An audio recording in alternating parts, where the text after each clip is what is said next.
Hey guys, welcome to my YouTube channel. My name is Rishangle Malomane, and in today's video we are going to talk about how I got into an accident with a taxi driver and how he actually ran away. Didn't take responsibility, nothing whatsoever. So let's get right into this video. So guys, disclaimer, I'm recording this video for the second time because I tried recording it in my car yesterday. Yeah, didn't work out so good. And in today's video we are going to talk about how I got into an accident with a taxi driver and how this guy actually ran away, guys. Yeah, he ran away. Anyways, and also I haven't been feeling well, so yeah, I've been so disorientated because I had my wisdom tooth removed and I've just been sick. And yeah, I'm in my friend's place. I think I'm recovering well from there. And yeah, so let's get right into this. So this accident happened on Saturday 9th of August 2019. A friend of mine from Limpopo was having an event in Cape Town, and he basically called me and be like, hey Sissy, I'm having this event, would really nice for you to come. And I was like, okay, sure, no problem. And then he came. So because the event was on the Saturday, they came on the Friday. On the Friday, he calls me. He's like, no, we're in Cape Town now. We're at the waterfront. Do you mind coming so that we can see you before the event starts on Saturday? I was like, yeah, sure, why not? And I remember at this time, I was at UCT area because I was staying in Burgundy. For those who know Cape Town, I was staying in Burgundy and I was still doing my master's. So I was still at UCT. I think I was studying at UCT. And then I didn't know which way to go from to V&A waterfront from UCT. So I punched in the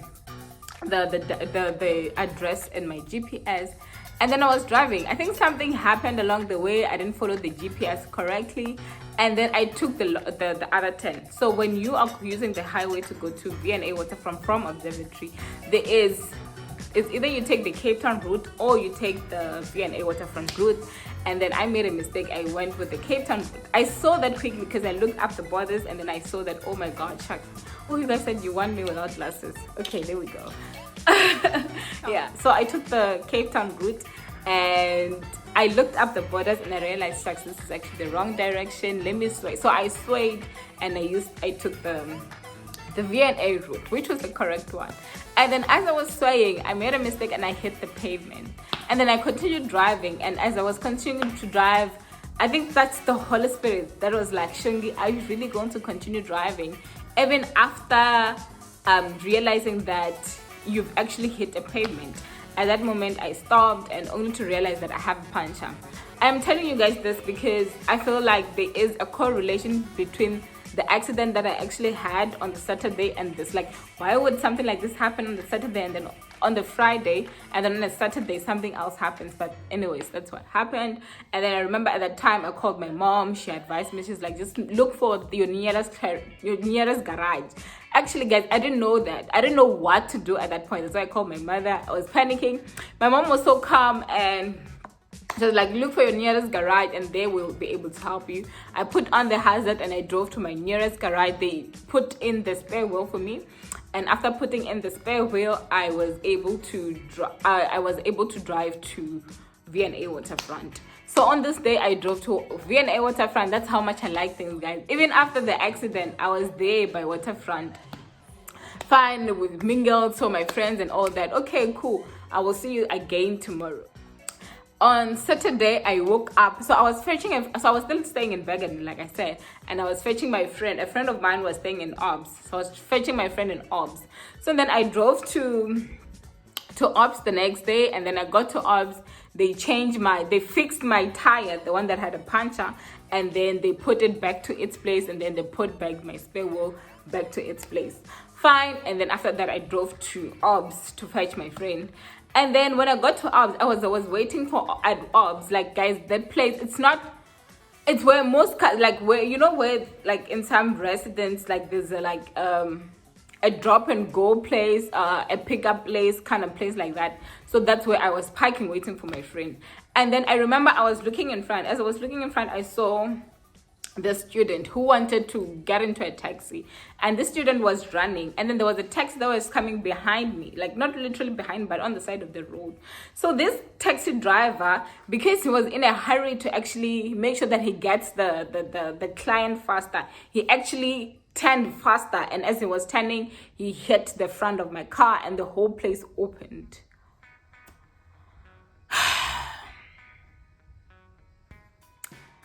Yeah. So then, like guys, I could literally see my whole car falling apart. Like there were pieces everywhere. The water tank broke. There was water, and like so many people started gathering. Now, luckily he did stop at that point. The guys did stop. I think the passengers went off the car, and we then like, okay, cool. What do we do? So when you get into an accident, guys, you need to go to the police. Or if the police don't come to you, you need to go to the police. You need to get statements. And also you need to report this to your insurance as soon as possible. I know that some insurance companies, they need you to report the accident within a certain period of time. So don't wait. Luckily my friend was there and they actually helped me out. And then what happened was that there was these people that came. I don't know who these people were like. They were like, yeah, we're from Budget Insurance. Budget Insurance is the insurance that I was using. At that point, they were like, yeah, so we got detected that you got into an accident. We're here to fetch your car. I'm like, what? You're here to fetch my car? First of all, I don't know you, and you're here to fetch my car. Where are you taking my car? What if I don't find my car anymore?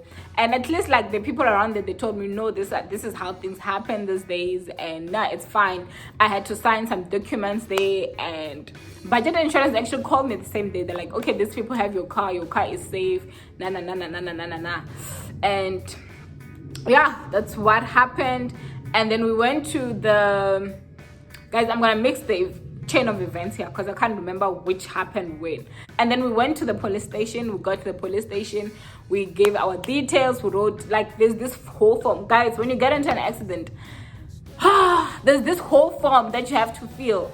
You have to explain your story, the other person has to explain their story, and that's it. Like, the police are not gonna do anything. All you do there is to explain your story, and then they'll tell you that your insurance is gonna deal with it. So unfortunately for me, this taxi driver gave us wrong information. He gave us wrong details. He put on wrong passport numbers. He put on wrong cell phone numbers, and he did say that the taxi is not his. He put in the owner number, but then the owner was not the right owner. But then at that point, like, all I wanted was for my car to be fine. I didn't have any reason for me to be like, he's not giving us the right details. Anyway, fast forward, I got the case number, and insurance did call me. I spoke to insurance. We talked about everything, and everything was fine. And I think on this day, guys, the police were very nice to me. They even, I remember I was crying, and this lady, she was like, I had makeup on, and she was like just drying my tears. And then they took me and my friend to actually the hotel where the event was happening, although we got to the event after the event was finished, because yeah, we took long. I still got a chance to actually mingle with people, see people, and just for them to tell me how the event was and stuff like that. And actually also helped me to get my mind off everything that was happening. After that, I think we got a lift back home, and that was fine. Now the problem starts, because now insurance is like, Mugele, your access is like, I think it was, my access was like about 8,000. Yeah, my access was 8,000. The damages on my car was about 20,000. They were like, you need to pay 8,000 rand, and we are going to pay 12,000 rand so that we can fix your car. And I really wanted the insurance to fix my car, because I feel like when insurance fixes your car, that's how I feel. I'm not saying it's correct. They know which parts to get. They are most probably going to get the right parts. They're most going to get qualified people to fix your car. So after your car is fixed, you are sure that they actually did a good job. And then at that point, I'm like, I am not gonna pay 8,000 rand, guys. 8,000 rand is a lot of money for an accident that was caused by somebody else while I was just waiting. Like, I was just waiting, and then somebody just comes from nowhere to hit me. I'm just like, you know what? This guy, this taxi driver guy, or the owner needs to pay. And then that's when I took those numbers. Now I need that person again. I took those numbers, and then I started calling, only to not get anywhere. And then I got help from this police officer who was like, I will run. So they took the VN number of the taxi, and then after they took the VN number of the taxi, they then decided that, you know what, we are going to put this in some system, some police system, and then they will tell me the details, the cell phone number of the owner, the address of the owner, the full names and ID numbers of the owner. So they gave me all that information. And then that's when I started calling. So I called the owner. Yo, guys, this owner is I think he was South African, and he was just complaining to me. You know what, like, these people, they took my car, they're not paying insurance, they don't even give me all the money. Now I have no control over my taxis. Like, literally me telling him, it was like him finding somebody to complain about his problems with these taxi drivers. People are like, and then I remember I spoke to my boss about it, asking for advice. My boss was like, no, take him to small claims court. I'm just like, you know what, yeah, 8,000 rands is a lot of money, but I am not willing to get on the wrong side of taxi drivers and taxi owners by going to court. I don't want to end up dead because of this whole thing. So it's fine. I'll just have to look for other alternatives for fixing my car. If you cannot pay the excess amount of money for your car, then you can just ask the insurance to give you the difference. So in my case, I asked the insurance to give me 12,000 rands, and then from that 12,000 rands, I just had to go and fix my car by myself. So that's basically what I did.